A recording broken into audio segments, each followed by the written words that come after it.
मैं कांग्रेस वालों को पूछता हूं, देश तो जानता है आप पहले से ही नंगे हो, फिर कपड़े उतारने की जरूरत क्या पड़ी? कांग्रेस पार्टी डर नहीं रही है। कांग्रेस पार्टी बचाव की मुद्रा में भी नहीं है और कांग्रेस पार्टी पूरे तरीके से लड़ने को तैयार है। आपने अमेरिका के साथ जो किया है, ये शर्म की बात। एप्स्टीन जो पीडोफाइल है, उसकी फाइलों में, उसकी ईमेल में आपका नाम, आपके मंत्रियों का नाम और आपके दोस्तों का नाम, तीनों का एक साथ आ रहा है। ये है दूसरी शर्म की बात। और तीसरी शर्म की बात, अदानी पे जो केस चल रहा है, पूरा देश जानता है कि वो अदानी पर नहीं, बीजेपी और आपके फाइनेंशियल आर्किटेक्चर पर केस है। जब जंगल में आग लग रही थी, कुछ चिड़ियां आई चोंच में पानी भरकर और उस आग को बुझाने की कोशिश करने लगी।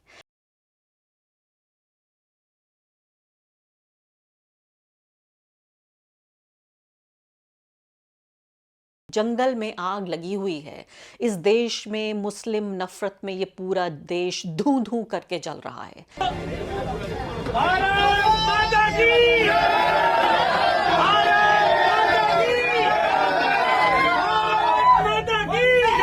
नमस्कार, स्वागत है आपका इस खास कार्यक्रम में। मैं हूं आरफा खानम शेरवानी। जब वी मेट, जब मिले राहुल गांधी और मोहम्मद दीपक, ये तस्वीरें तो आपने देखी होंगी, बेहद खूबसूरत तस्वीरें हैं ये। लेकिन इन तस्वीरों से पहले कि मैं टिप्पणी करूं कि मैं क्या समझती हूँ, आपको एक कहानी सुनाना चाहती हूँ। एक कहानी ये है कि एक जंगल में भयंकर आग लगी हुई थी। इस कदर आग लगी हुई थी कि तमाम जो पेड़ पौधे हैं, तमाम वहाँ जो चीज़ें हैं, वो सब जलकर राख हो रही थीं। जानवर परेशान हो रहे थे, सब दौड़ रहे थे और दौड़ दौड़ कर अलग अलग सुरक्षित जगहों पर जाने की कोशिश कर रहे थे। आप समझिए कि पूरी तरीके से हाहाकार मचा हुआ था उस पूरे जंगल में। और जंगल में आग जिसे हम कहते हैं, जब एक बार लगती है, वो सिर्फ मुहावरा नहीं है। जंगल में आग जब एक जगह पर लगती है तो वो बुरे तरीके से पूरे जंगल में फैल जाती है और जंगल के जंगल राख हो जाते हैं। आपने अमेज़न के जंगलों में देखा है किस तरह से ऐसा हुआ है। भारत में भी कई बार ऐसा हो चुका है। इसके अलावा कैलिफोर्निया में भी हमने देखा था, यूनाइटेड स्टेट्स में अभी हाल ही में ऐसा हुआ था। लेकिन इस कहानी को बताने के पीछे वजह यह है कि जब जंगल में आग लग रही थी तो कहानी का दूसरा हिस्सा यह है कि कुछ चिड़ियां आई चोंच में पानी भरकर और उस आग को बुझाने की कोशिश करने लगी। उन चिड़ियों के मन में इतनी करुणा थी, दया थी और इस कदर उनके मन में जो जंगल का पूरा जो तमाम जो जानवर थे वहां पर उनको लेकर जिस तरह का एक करुणा का भाव था, इसलिए वो छोटी सी चिड़ियां थी, वो आग नहीं बुझा सकती थी, लेकिन वो चिड़ियां आई और एक एक बूंद करके जंगल की आग बुझाने लगी। यहाँ कहने का मतलब यह है कि मेरे सामने ये दो लोग आप देख रहे हैं, राहुल गांधी और मोहम्मद दीपक, ये इस तरह के लोग उभर कर आए हैं, इस तरह के लोग बन कर निकले हैं कि वो दो चिड़िया मुझे याद आ गई। उन चिड़ियों की तरह ये लोग भारत में फिलहाल जो नफ़रत का, उन्माद का, जो बदतरीन हालत है, जिस तरह का पूरा माहौल है, मुझे लगता है ये दोनों वही अमन की चिड़िया, वो शांति के पंछी बन के आए हैं, राहुल गांधी और मोहम्मद दीपक। और कल इन दोनों को साथ देखकर मेरा मन जो है वो इस तरह से पसीज गया और लगा कि जिस तरह से राहुल गांधी की भारत जोड़ो यात्रा के बाद आपने देखा था कि पूरे देश में एक तरह का इनकलाब, एक तरह की क्रांति हमने देखी थी। उनके पूरे कांग्रेस के पूरे काडर को मैंने, जो बहुत हद तक सांप्रदायिक हो सकता था, बीजेपी की पूरी राजनीति एक तरह से एक लोकप्रिय राष्ट्रीय तौर पर एक पॉपुलर सेंटिमेंट बन के उभर रही थी, ऐसे में राहुल गांधी की भारत जोड़ो यात्रा ने एक पूरे तरीके से काट दी नरेंद्र मोदी और आरएसएस की नफरत भरी इस पूरी जो एक तरह से एक मूवमेंट, एक आंदोलन चलाने की कोशिश हो रही है। और इसी तरह से मोहम्मद दीपक आप देखिए, मोहम्मद दीपक पूरे तरीके से एक क्रांति, एक इनकलाब के तौर पर तब्दील हो चुके हैं। ये वीडियो अपनी स्क्रीन पर देखिए। इस वीडियो में आपने देखा होगा कि कैसे ये बहुत ही नफरत भरा बीजेपी का नेता, जो सांसद रह चुका है और अपने करियर की, अपनी राजनीतिक सीढ़ियां चढ़ना चाहता है, और इन्हीं सीढ़ियां चढ़ने के लिए वो सोच रहा है कि मुझसे नफरत से तो बेहतर और कोई तरीका नहीं हो सकता। इस आदमी ने मुस्लिम महिलाएं जो बैठी थी वहाँ, गरीब मुस्लिम महिलाएं, उनको देने से इनकार कर दिया वो कंबल जो हिंदू महिलाओं को वो दे रहा था। और उसी दौरान हमने देखा कि वो महिलाएं, गरीब जो हिंदू महिलाएं थीं, वो खामोश रहीं। मुझे अच्छा लगता कि अगर वो खड़ी होती और कहती कि हम नहीं कंबल लेंगे और जब तक हमारी मुस्लिम बहनों को भी ये कंबल नहीं मिलेंगे। लेकिन शायद ऐसा सिर्फ सपनों में होता है या फिल्मों में होता है जब हम इस तरह के लोग देखते हैं। लेकिन सपनों और फिल्मों की दुनिया से बाहर भी लोग होते हैं। एक व्यक्ति, मैं आपको सुनवाना चाहती हूँ ये क्लिप, लास्ट में आता है, 10 सेकंड में अपनी बात कहता है और कहता है नेताजी, अरे सुनिए तो नेताजी, ये तो लोकतंत्र है, आप इस तरह से भेदभाव आप कैसे कर सकते हैं।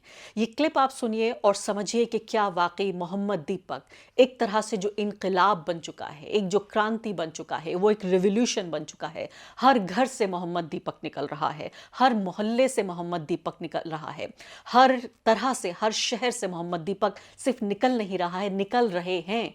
बहुत सारे लोग जिनके मन में दबी हुई ये कुंठा थी, ये निराशा थी, और वो सोचते थे कि मैं एक अकेला क्या कर सकता हूँ, वो एक अकेला क्या कुछ कर पा रहा है, वो आपने मोहम्मद दीपक के तौर पर देखा। आइए देखते हैं क्लिप। अभी तो और बहुत रहेगी। आप लोग देने के बाद वापस दे रहे हो। लोकतंत्र में अधिकार थोड़ी है, सबको समान अधिकार है। आपने उनको मना किया, तो आप क्या वो है क्या गवर्नमेंट का नहीं, आप इंडिविजुअल भी दे रहे हो। अरे सर, हम बहस कर रहा कौन है, गलती आपने करी है ना सर। सर उनको बिठा दिया, फिर ऐसे किसने बिठाया? और आगे बढ़ने से पहले एक अदना सी गुजारिश कि आप मेंबर बनिए मेरे चैनल का आरफा खानम शेरवानी। अगर आप मेंबर बनते हैं, आपके समर्थन से आप मेरा हाथ मजबूत करेंगे, इतना मजबूत कि मैं सत्ता का कॉलर पकड़ के सवाल पूछ सकूंगी और जो हमारे समुदाय में हाशिए के जो तबके हैं उनकी आवाज़ उठा सकूंगी। आप यकीन जानिए, आपका एक छोटा सा सहयोग मेरे लिए इतना बड़ा होगा जिसके लिए आप अंदाजा भी नहीं लगा सकते।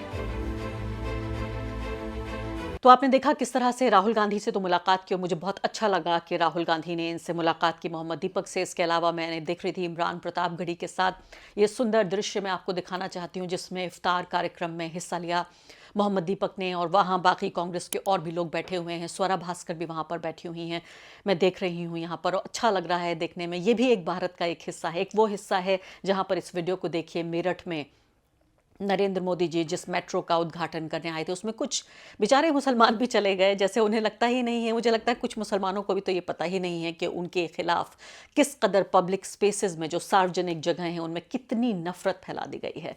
जैसे उत्साह आम लोगों में हो रहा था, वैसे आम मुसलमान में भी उत्साह था, और वो लोग उस ट्रेन में, उस मेट्रो में बैठ गए जिसमें पीछे तेल लगा दो डाबर का और नाम मिटा दो बाबर का, जय श्री राम और बाकी हर हर महादेव के नारे लगे, भारत माता की जय के उस बुलिंग चढ़ाने के तौर पर इस्तेमाल किया गया। वो जो मुसलमान दाढ़ी वाले साफ तौर पर दिख रहे थे। तो यहाँ पर आप देख रहे हैं सीधे तौर पर इस तरह के भारत का मुकाबला, और ये कंबल बांटने वाले जो नेता हैं हेटफुल, इनका मुकाबला ये दो चिड़ियाँ कर रही हैं। जंगल में आग लगी हुई है। इस देश में मुस्लिम नफरत में ये पूरा देश धूं धूं करके जल रहा है, धूं धूं करके ये पूरा देश चल रहा है। मुस्लिम नफरत में जल रहा है, हिंदू मुस्लिम की पूरे बंटवारे की राजनीति में जल रहा है, और ये दो मासूम चिड़ियां अपनी चोंच में पानी लाकर इस जंगल की आग को बुझाने की कोशिश कर रही हैं। मैं यहाँ ये देखने की कोशिश नहीं कर रही हूँ कि जंगल की आग बुझेगी या नहीं, मैं यहाँ ये देखने की कोशिश कर रही हूँ कि चिड़ियाँ तो आई कुछ, उन्होंने ये बचाने की तो कोशिश की जंगल को, अपनी चोंच में पानी तो कम से कम वो लेकर आई। मैं सिर्फ इसी से खुश हूँ, और मुझे लगता है कि ये चिड़िया, एक चिड़िया, दो चिड़िया, 10 चिड़िया, 100 चिड़िया, 1000 और लाख चिड़िया, हर घर से, हर मोहल्ले से मोहम्मद दीपक निकल रहे हैं और इस देश को बचाने की कोशिश कर रहे हैं।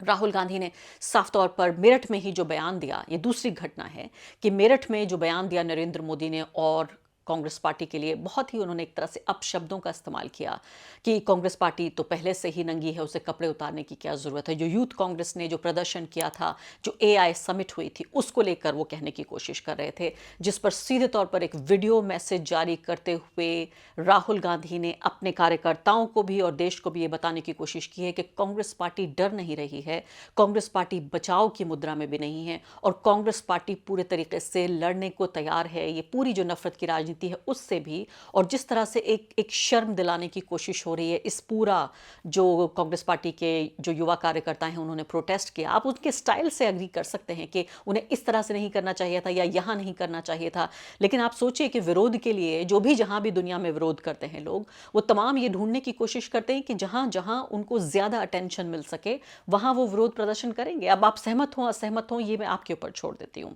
मैं आपको बताना चाहती हूँ कि राहुल गांधी ने क्या कहा, उसके बाद आपको वीडियो भी सुनवाऊंगी। राहुल गांधी जी कह रहे हैं कि मोदी जी आप शर्म की बात करते हैं, शर्म की बात, तो मैं आपको बताता हूं शर्म क्या होती है।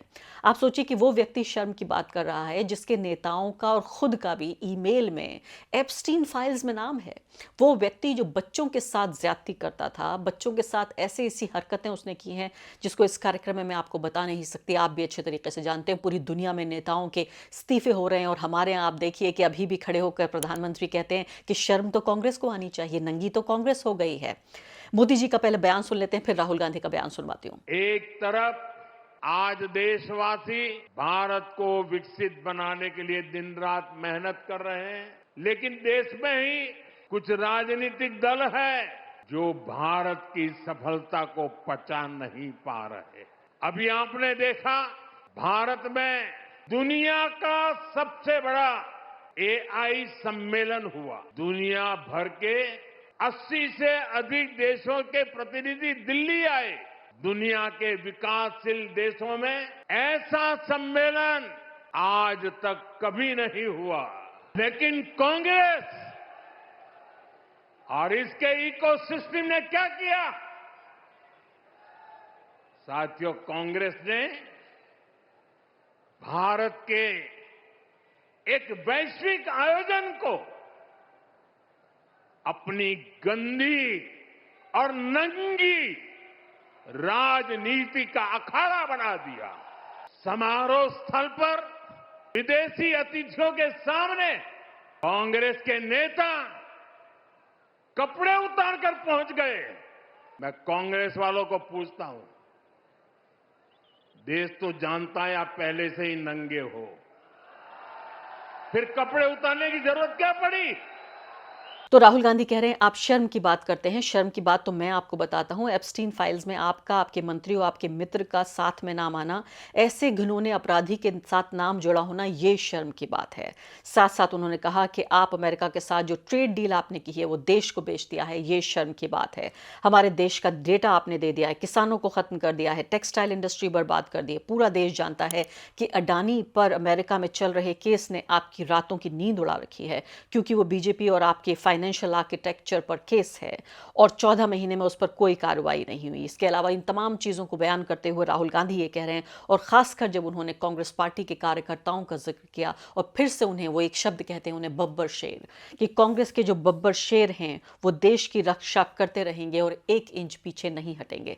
आइए सुन लेते हैं बयान। बीजेपी के कार्यकर्ताओं, RSS के कार्यकर्ताओं, आप अपने प्रधानमंत्री के आंखों में देखो, आपको डर दिखेगा। पार्लियामेंट में नहीं आ पाए और कारण नारावाने नहीं थे, कारण एप्स्टीन था, कारण अदानी पर केस था। नरेंद्र मोदी जी, अहिंसा और लोकतांत्रिक विरोध देश की बुनियाद है। गांधी जी और भगत सिंह ने यह रास्ता दिखाया है, इससे आप इतना क्यों डरते हो? आप शर्म की बात करते हो, शर्म की बात मैं आपको बताता हूँ। आपने अमेरिका के साथ जो किया है, ये शर्म की बात। देश को आपने बेचा है। पहली शर्म की बात, जो US के साथ आपने ट्रेड डील की है जिसमें हिंदुस्तान को कुछ नहीं मिला और हमारा पूरा देश आपने अमेरिका को बेच दिया है। हमारे देश का डेटा दे दिया, किसानों को खत्म कर दिया, टेक्सटाइल इंडस्ट्री बर्बाद कर दी, ये शर्म की बात। दूसरी शर्म की बात, एप्स्टीन जो पीडोफाइल है, उसकी फाइलों में, उसकी ईमेल में आपका नाम, आपके मंत्रियों का नाम और आपके दोस्तों का नाम, तीनों का एक साथ आ रहा है। ये है दूसरी शर्म की बात। और तीसरी शर्म की बात, अदानी पे जो केस चल रहा है, पूरा देश जानता है कि वो अदानी पर नहीं, बीजेपी और आपके फाइनेंशियल आर्किटेक्चर पर केस है। और पूरा देश जानता है, पूरी रात आप सो नहीं पाते हो जब आप सोचते हो कि अदानी केस का क्या होगा। मोदी जी, जो आप अपने मित्रों के लिए, अनिल अंबानी, अदानी, और अपने लिए उचित समझते हो वो आप करो। हम देश की रक्षा करते हैं, हम किसानों की रक्षा करते हैं, हम मजदूरों की रक्षा करते हैं, स्मॉल एंड मीडियम इंडस्ट्री की रक्षा करते हैं और देश की डेटा की रक्षा करते हैं। हम संविधान के लिए लड़ रहे हैं। कांग्रेस पार्टी के बब्बर शेरों, कार्यकर्ताओं, आपको डरना नहीं है, एक कदम पीछे हटना नहीं है। धन्यवाद, नमस्कार।